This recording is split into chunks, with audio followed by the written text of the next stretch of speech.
Week's election destroyed more than the Democratic majority in the Senate. It also shattered a number of myths that have enabled Democratic elite complacency. The last myth, and the one that will doom Democrats in 2016, needs to be busted right here. That myth has to do with the inevitability and electability of a Hillary Clinton presidency. We had a number of proxies for the Hillary Clinton election. Their names were Allison Lundergan Grimes, Mark Pryor, Michelle Nunn, among others.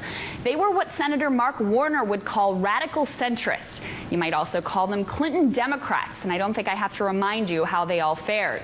None of these Clinton Dems ran significantly better than the dreaded Obama in their states, despite their rants against the EPA, standing shoulder to shoulder with the NRA, and conveniently forgetting who they voted for in the last election. Just consider Senator Mark Warner of Virginia, whose near miss may have been the shock of the night.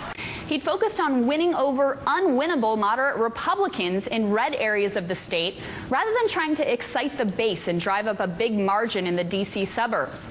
In his first election to the Senate, Warner won all but 6 of the 133 counties in the state. This time, his radical centrism made the race so close that his opponent didn't concede until Friday. Voters sent a clear and unmistakable message this election, and it was not that they are in love with the Republicans or with their positions. The message was that they are sick and tired of the way that things have been going, and they want something different. So voters are screaming change from politics as usual, and we in the media are talking about a Jeb Bush-Hillary Clinton election. Voters desperately want something different.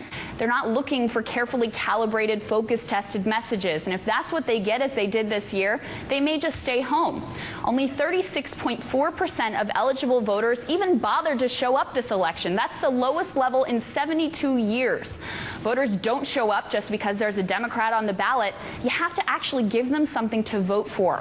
Hillary Clinton is meeting right now with David Plouffe, trying to, quote, define a rationale for her candidacy. We would be wise not to comfort ourselves with the lazy idea that she is inevitable, because if we hand over all the levers of power to Republicans, well, the last 2 years will be the good old days.